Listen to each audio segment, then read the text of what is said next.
प्रिय दर्शकों, हम आपका ध्यान इस महत्वपूर्ण डिस्क्लेमर की ओर आकर्षित करना चाहते हैं। इस इंटरव्यू में हमारे अतिथि द्वारा व्यक्त किए गए विचार और मत उनके व्यक्तिगत हैं। ये आवश्यक रूप से हमारे YouTube चैनल या संपादकीय टीम के दृष्टिकोण का प्रतिनिधित्व नहीं करते हैं। हमारा लक्ष्य एक ऐसा मंच प्रदान करना है जहां पसमानदा विषय से संबंधित विविध दृष्टिकोण प्रस्तुत किए जा सकें। हम विभिन्न विचारों को सामने लाने का प्रयास करते हैं, लेकिन इनका समर्थन या विरोध नहीं करते। आपके समय और सहभागिता के लिए हम आभारी हैं। यदि आपके कोई प्रश्न या चिंताएं हैं, तो कृपया हमसे संपर्क करने में संकोच न करें। पसमानदा समुदाय का महत्वपूर्ण अंग होने के लिए धन्यवाद। सादर, अब्दुल्ला, मंसूर, पसमानदा डेमोक्रेसी। सलाम, नमस्कार और आदाब दोस्तों। आप देख रहे हैं पसमानदा डेमोक्रेसी चैनल। मैं हूं आपका दोस्त कैफ अंसारी और आज हम आपको एक खास मुलाकात से रूबरू करवाने जा रहे हैं। आज हमारे मेहमान खास है एम हसन शेरू, जो अधिवक्ता है पटना हाई कोर्ट के और सामाजिक संगठन ऑल इंडिया पसमानदा मुस्लिम महाज रजिस्टर्ड बिहार प्रदेश के प्रवक्ता और प्रदेश उपाध्यक्ष भी हैं, जिन्होंने पसमानदा समाज के उत्थान हेतु समर्पित रूप से कार्य करते रहे हैं और करते आ रहे हैं और 1995 से राजनीतिक में सक्रिय भूमिका निभा रहे हैं। जनाब एम हसन शेरू साहब पटना हाई कोर्ट में अपनी बेहतरीन वकालत और कानूनी दक्षता के लिए काफी मशहूर है और आज वो हमारे साथ अपने तजुर्बे और ख्याल बांटेंगे। इस दिलचस्प और मालूमाती गुफ्तगू को जरूर सुनिए। अगर आप हमारे चैनल में नए नाजरीन हैं तो मेहरबानी करके चैनल को सब्सक्राइब कीजिए और घंटे के निशान को दबाकर नोटिफिकेशन को चालू कर दीजिए। आपने अब तक क्या क्या दिक्कतें फेस की अपने नाते, या आपके जो जो भी आपके पसमानदा समाज से जितने भी ताल्लुकात हुए हैं, जितने भी लोगों से आप मिले हैं, तो उनसे क्या क्या पसमानदा समाज के लोगों वो दिक्कत क्या क्या आई, तो उनके बारे में थोड़ा जिक्र कीजिएगा। देख लिए पासमानदा समाज जो है ना, हम इसमें पासमानदा समाज में भी हर तरह के लोग हैं। अच्छे लोग भी हैं, बुरे लोग भी हैं, पढ़े लिखे लोग भी हैं, जाहिल भी लोग भी हैं। जो मेंटली दिमागी तौर पर अगर वो प्रिपेयर्ड है कि हमको आगे बढ़ना है, तो लाख रुकावट आवे, दिक्कत आवे, वो आगे बढ़ेगा ही बढ़ेगा। लेकिन मैक्सिमम लोग जो हम लोग के समाज, पासमानदा समाज के लोग हैं, उनके मेंटलिटी बैकवर्ड है, वो मेंटलिटी पिछड़े हैं लोग। और बहुत सारा हम लोग तो जहां पर रहे हैं पसमानदा के बहुमत में रहे हैं, पसमानदा समाज के बहुमत में रहे, इसलिए हम लोग के साथ कोई जोर दबाव किसी का नहीं रहा है। अब मुजफ्फरपुर से हम पटना में भी जितने दिन रहे, हॉस्टल में रहे, लॉज में रहे, तो हम लोग का एक्टिविटी देख करके तो उच्च बिरादरी के लोग ये कहते थे कि नहीं नहीं नहीं, नहीं तो दुनिया नहीं है, ये जरूर पैठान है, दुनिया का सर्टिफिकेट नौकरी के लिए लिए हुआ है। लेकिन हम उसको बताते रहे कि नहीं बाबू, हम दुनिया हैं, मोहम्मद सूरी है। आज भी यहाँ जिस मोहल्ले में हम रह रहे हैं फुलवारी शरीफ में, यहाँ भी बहुत सारे लोग आते हैं, ये जान करके आते हैं कि वकील साहब है, लेकिन जहां उनको मालूम हो जाती है कि हम दुनिया है या मंसूरी है या पासमानदा समाज से है, तो थोड़ा सा उन लोगों के माथे पर सिकन होती है। लेकिन उससे हम घबराते नहीं है। हमारे पास आइए या नहीं आइए, हम जो है अपने सच्चाई, अपनी हकीकत को बताते हैं। रिस्क का मालिक अल्लाह है, उन पर विश्वास और भरोसा है। तो आपने कहा कि वो जो आते हैं आपको उच्च वर्ग के लोग समझ के, उच्च वर्ग के वकील समझ के, तो आने के बाद जब वो घबराने लगते हैं कि आप निम्न वर्ग के हैं, पसमानदा से आते हैं, तो अब ये आते हैं, तो इसमें उनकी क्या ये रहती है, उसको फेस पे क्या रिएक्शन रहता है कि हम किसके पास चले आए? ऐसा कितनी बार आपके साथ हुआ है? नहीं, एक दो बार इस तरह का यहाँ मोहल्ले में हुआ। मुजफ्फरपुर में तो खैर हमारे साथ इस तरह का कोई मामला नहीं आता, क्योंकि वहाँ हम लोग जहाँ पर हैं, हम लोग की संख्या, पसमानदा मुसलमानों की संख्या 95% है, 5% अदर्स हैं, इसलिए वहाँ इस कोई समस्या हम लोग के साथ नहीं आता। लेकिन यहाँ फुलवारी शरीफ में है जब से है, तो हालांकि यहाँ से लोग आते हैं, लेकिन जब बाहर जाते हैं तो चाय की दुकान में उससे में पूछते हैं, फिर कहते हैं लोग अपने आप में बतियाते, रे वकील साहब नहीं लगता है कि ये दुनिया है। तो मेरा हाँ हाँ सवाल इसी है कि हम्म। आप मुसलमान में जात पात, ज्यादातर लोग कहते हैं कि मुसलमान में जात पात नहीं होती, और इसी पे है कि आप हम्म। मुसलमान में जात पात के बारे में क्या सोचते हैं? क्या यह आज भी मौजूद है? ये आज भी आज क्या भी क्वेश्चन था, मौजूद ये है आज भी? मुसलमानों के बीच। हाँ, देखिए, आप मुसलमान में पहले के पात, मुकाबले जी जी आज से 20 साल 25 साल पहले जी तो जो उच्च वर्ग के लोग होते थे मुसलमानों में भी, तो खासकर अति पिछड़ा या पिछड़े जाति के जो मुसलमान थे, उनका वो तो एकदम हरिजन से भी बदतर व्यवहार किया करते थे। जैसे हिंदुओं में फॉरवर्ड के आगे दलितों को बैठने का इजाजत नहीं था, चप्पल पहन के चलने का इजाजत नहीं था। ठीक उसी तरह आज से 25 साल 30 साल पहले जो हम लोग हैं, जुलाहा, दुनिया, लालबन, देखिए या अदर्स जो है पिछड़ी जाति का, पिछड़ी जाति के लोग हैं, इन लोगों के साथ भी इस तरह का व्यवहार हुआ करता था। लेकिन धीरे धीरे धीरे इसमें आज कमी आई है। अब भले लोग मुंह पर नहीं बोलते हैं, क्योंकि हम लोग में भी बेदारी आई है,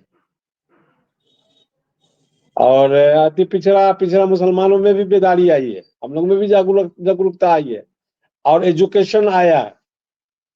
तो भले अब मुंह पर बोलने से थोड़ा परहेज करते हैं हम लोग, लेकिन दिल में जो गर्द और गुबार और गंदगी वो आज भी है उनके बीच में। उसको साफ करना है, और उसको साफ करने के लिए हमको आगे बढ़ना है, हमको उनके मुकाबले में आना है।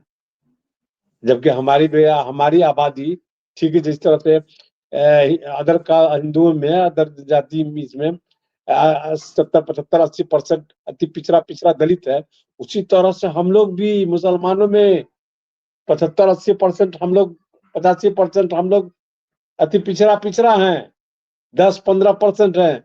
लेकिन सारी 80 85% की गिनती उसी 15% में चला जाता है, और इसका सारा बेनिफिट वही 15% लोग लेते हैं। इस 70 75 वाले को नहीं मिलता है उसका बेनिफिट, मुसलमान का बेनिफिट जो मुसलमान के नाम से कुछ दिया जाता है। अगर पिछड़ा के नाम से कुछ मिला, अति पिछड़ा के नाम से कुछ अगर मिला, वही हमको मिल पाता है। अदरवाइज मुसलमान के नाम से अगर कुछ दिया जाता है तो वो पासमानदा मुसलमान के पास नहीं मिलता है, उसको नहीं मिलता है उसका बेनिफिट। जैसा कि आप अब बिहार वक्फ बोर्ड में देख सकते हैं, और वक्फ बोर्ड में ही आप देख सकते हैं, हम्म। देख लीजिए, वक्फ बोर्ड का तमाम मेंबरों का आप लिस्ट उठा के देख लीजिए, सूची। आपको 10% भी पासमानदा मुसलमान उसमें नहीं मिलेंगे। पूरे बिहार की बात हम करते हैं, 10% भी अति पिछड़ा मुसलमान उसका मेंबर, उसके सदस्य आपको नहीं मिलेंगे। हमने देखा है वक्फ बोर्ड में, उनका भी सूची और लिस्ट हम लेने का प्रयास किए हैं। 2 4 5 जिला का, पूरे बिहार की हम नहीं देखे, लेकिन लिफाफा देख करके मजमून का अंदाजा लग जाता है। वहां भी आपको अति पिछड़ा या पासमानदा मुसलमान के प्रतिनिधित्व बहुत कम है, ना के बराबर। देखिए, हिंदुओं में जिस तरह से दलित को राजनीति से कट कट करके रखा गया, जी समाज से कट करके, एजुकेशनली उसको कट करके रखा गया, इकोनॉमिकली उसको कट करके रखा गया, उसको हमेशा नीचे निगाह से देखा गया, ठीक उसी तरह से आज जबकि उसकी संख्या ज्यादा है, हिंदुओं में भी 80 लगभग पिछड़ा, अति पिछड़ा और दलित को अगर जोड़ा जाए तो लगभग 85 84 85% ये लोग आते हैं, इस कैटेगरी के लोग आते हैं, दलित, ओबीसी और SC ST और अति पिछड़ा पिछड़ा, उनको साइड करके रखा गया। ठीक उसी तरह से मुसलमानों में जो हम लोग पासमानदा मुसलमान हैं, जो हम लोग की संख्या लगभग 85 87% है, तो हम लोग को भी उसी तरह से बाईपास करके रखा गया, चाहे वो सामाजिक रूप से हो, चाहे वो आर्थिक रूप से हो, चाहे वो एजुकेशन के रूप से हो, चाहे वो पॉलिटिकल ग्रुप से हो। पॉलिटिक्स में तो हमारी साझेदारी एकदम न के बराबर है। 1% या 2% मुसलमानों में अगर लीजिएगा तो 1 से 2% है हमारी भागीदारी। हमारी संख्या 80-85%, अब भागीदारी हमारी 1 से 2%, बाकी पर उनका कब्जा है। और वही हाल हिंदुओं में भी है। उनमें तो चूंकि आरक्षण SC/ST के आरक्षण के कारण, यह आरक्षण इधर से कुछ दिनों से प्रभावी हुआ है, तब उनकी दशा में थोड़ी सी सुधार आई है, चाहे एजुकेशन के मामले में हो या पॉलिटिक्स के मामले में हो, थोड़ी सी जागरूकता उनमें आई है। अभी अगर हम लोग को देखा जाए, पासमानदा मुसलमान देखिएगा तो सच्चर कमेटी का भी रिपोर्ट आया था कि दलित से भी बदतर पासमानदा मुसलमान की स्थिति है, दलित से भी बदतर। तो उनसे भी हम नीचे चले गए हैं, चाहे वो सामाजिक रूप से हो, आर्थिक रूप से हो, एजुकेशन के रूप में हो या पॉलिटिक्स के, राजनीति के रूप में। सच्चर कमेटी की सरकार की रिपोर्ट बता रही है, तब भी हम लोग को इसका कोई बेनिफिट नहीं मिल रहा है। न कांग्रेस की सरकार दी और न भाजपा की सरकार दी। तो आपकी जो ये आंदोलन है, पसमानदा आंदोलन, आगामी बिहार विधानसभा चुनाव में किस प्रकार प्रभावी होगी, थोड़ा इस पे चर्चा करेंगे। देखिए, पिछले मीटिंग जो बिहार प्रदेश ऑल इंडिया पासमानदा मुस्लिम महाज के कार्यालय में बैठक हुई थी। हमारे माननीय अध्यक्ष तौकीर साहब की अध्यक्षता में तारिक अनवर प्रदेश कार्यालय, हाँ, तारिक अनवर प्रदेश अध्यक्ष जी के साथ, उनके साथ पिछले बार जो कार्यालय में बैठक हुई थी, तो वहां पर इस पर चर्चा हुई। हमने भी अपना मशवरा दिया था उनका, और हमारे साथियों ने मशवरा दिया था, हमने भी उसको मशवरा दिया था। बिहार सबसे पहले ऑल इंडिया पासमानदा मुस्लिम महाज कमेटी को गांव गांव तक पहुंचाना होगा, हर पंचायत में बना पहुंचाना होगा, हर प्रखंड में बताना होगा, हर जिला में इसका कार्यालय होना चाहिए। इसके लिए हमने अपना सुझाव दिया था कि एक मेंबरशिप कार्यक्रम हो, और 10 रुपया का मेंबरशिप, अगर सपोज दैट हम लोग बात करते हैं कि एक मेंबरशिप रसीद 10 रुपया का बने, जो एक परिवार के एक सदस्य उसमें मेंबर बने, और उस मेंबरशिप रसीद को पहले हम लोग पंचायत अध्यक्ष बना दें, उनके हाथ में उस रसीद दे, और वो पंचायत अध्यक्ष अपने पंचायत में, पहले वो अपने गांव में जितने घर है, हर घर पर एक आदमी को मेंबर बना दे। उनके पंचायत में जितना घर है, हर गांव में जाकर के मेंबर बनावे, और जितना मेंबर बनाते हैं, मान लीजिए कि 1000 रुपये, 1000 मेंबर आपको एक पंचायत में अगर बन गया, तो 10 रुपए से मेंबर बनाते हैं, तो आपको 10,000 रुपया आ गया। आप उसमें से 2000 रुपया उनको दे दीजिए, ताकि बेचारा गांव गांव घूमेगा, घरे घरे घूमेगा, मेंबर बना करके लाएगा, तो उसको भी कुछ लस्ट हो गया कि हाँ भाई 2 दिन या 4 दिन 10 दिन मेहनत की तो 2000 रुपये हमको आ भी गया। क्योंकि हम लोग गरीब आदमी है, हम लोग के समाज के लोग पिछड़े आदमी है, कोई भी आदमी 2 दिन 4 दिन अपना काम धंधा बनकर कहाँ घूमना नहीं चाहेगा। लेकिन जब देख लेगा कि हाँ हमको अपना खर्च मिल रहा है, तो थोड़ा सा मेहनत भी करने में उसको नहीं करेगा। तो वो 8000 2000 रुपया पंचायत में आपको आ गया, जिससे उनका भी खर्च होगा, पंचायत के कुछ कार्य में भी खर्च होगा। 8000 रुपया प्रखंड अध्यक्ष के पास जमा होगा। प्रखंड अध्यक्ष जो होंगे वो पूरे उनके पंचायत, उनके क्षेत्र में जितने पंचायत होंगे सबका मॉनिटरिंग करेंगे, अपने प्रखंड अपने करेंगे, प्रखंड कमेटी के साथ करेंगे। 2-4 पंचायत जाना भी होगा या वहां बैठ के मीटिंग करना होगा, सबको बुलाने में उनका भी खर्च है। हम कहेंगे, मेरा विचार है कि 2 रुपया वो भी रख,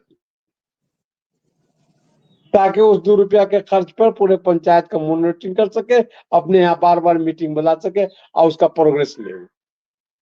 उसके बाद 6 रुपया चला गया आपको जिला में, जिला अध्यक्ष भी 2 रुपया रखे, क्योंकि उनको भी हर ब्लॉक का दौरा करना पड़ेगा।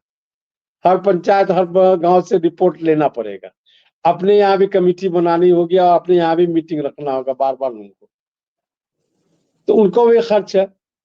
2 रुपया वो अपने पास रख ले, 2 4 6 रुपया, बाकी 4 रुपया बचा, 4 रुपया चलेगा प्रदेश कमेटी के पास। तो इस तरह से अगर हम लोग करते हैं तो हमारे पास प्रदेश में फंड आ जाएगा, मोटा मोटी फंड आ जाएगा, जिससे हम ये पासमानदा मुसलमानों के फलाह बहबूद का कुछ काम भी कर सकते हैं। हमारा पैसा रहेगा, कुछ गरीब की बच्ची की शादी करा दी, या कोई गरीब आदमी आ गया जो इलाज का उसके पास पैसा नहीं है, उसको भी फंड दे सके और अपने कमेटी को भी मॉनिटरिंग कर सके। और जब ऑल इंडिया पासमानदा मुस्लिम महाज, जब हम सबसे बड़ी बात हो जाएगी कि हमारे प्रदेश कार्यालय में एक पूरे बिहार का रिकॉर्ड आ जाएगा, किस गांव में, पूरे बिहार के किसी भी गांव में हम यहाँ से बैठे बैठे हम बता देंगे कि हाँ उस गांव में हमारे पासमानदा मुस्लिम महाज के कितने सदस्य हैं, उस पंचायत में हमारे मुस्लिम महाज के कितने सदस्य हैं, फला प्रखंड में हमारी इतनी आबादी है, फला जिला में हमारी इतनी आबादी है। और उसके बाद जब हमको पास ये आकर आ जाएगा, तब किसी भी गवर्नमेंट से, किसी भी राष्ट्रीय पार्टी या क्षेत्रीय पार्टी से हम लोग अपनी दावेदारी रख सकते हैं कि फला फला जगह हमारी संख्या इतनी है और फला जगह हमारे मजबूत आदमी हैं जो चुनाव लड़ सकते हैं विधानसभा, आप उनको टिकट दीजिए, तब पासमानदा मुस्लिम महाज आपको मदद करेगा। अदरवाइज चले हम भी अपना रास्ता देखेंगे, क्योंकि हमारे पास तो पूरा रिकॉर्ड आ जाएगा। यहाँ से बैठे बैठे, पटना से बैठे बैठे पूरे बिहार को हिला देंगे। तो ये मशवरा हमने प्रदेश अध्यक्ष और बहुत सारे साथी थे उनके बीच में हमने ये रखा था। अब देखिए इसमें कहाँ तक कारगर होते हैं हम लोग। पसमानदा समाज के ऐतिहासिक हालात को देखते हुए क्या आपको लगता है कि न्यायपालिका और कानूनी तंत्र ने उनके हक और समानता की दिशा में प्रभावी भूमिका निभाई है?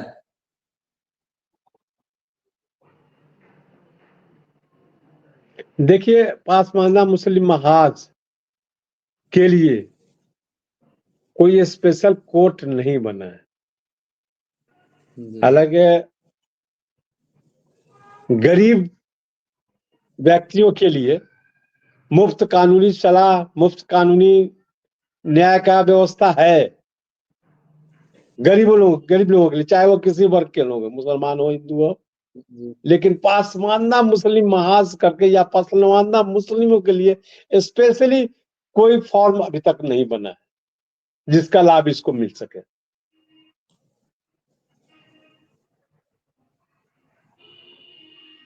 तो आज के दौर में पसमानदा समाज को न्याय और सशक्तिकरण के लिए कौन-कौन से कानूनी सुधार आवश्यक है?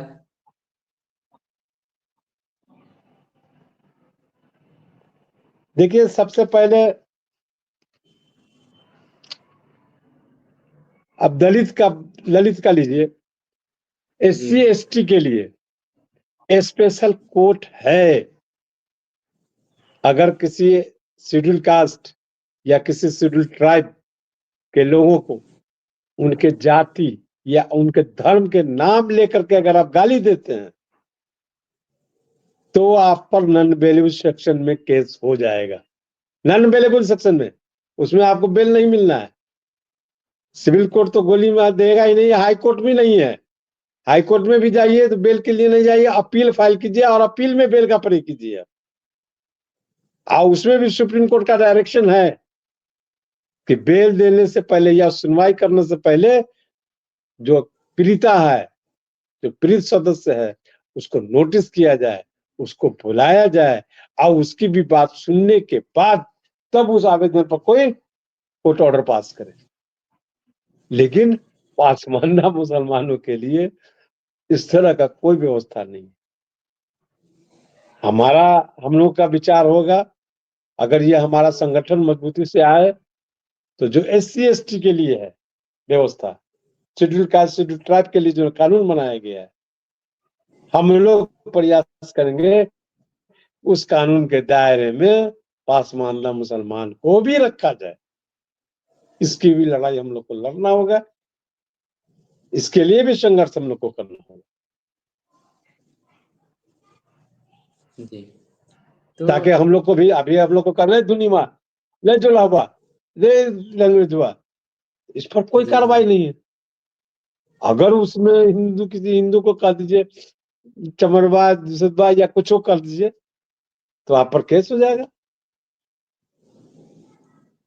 इसलिए लोग डरते हैं, परहेज करते हैं। हमारे यहाँ ये नहीं है, खुले हम लोग गाली देते हैं जाति के नाम लेकर के। जी। तो आप हमारे पसमानदा चैनल पे, पसमानदा डेमोक्रेसी चैनल पे अपना अहम समय दिए, इसके लिए आपका धन्यवाद। और थैंक यू, थैंक यू। आगे फिर आपसे मुलाकात होगी। अस्सलाम वालेकुम।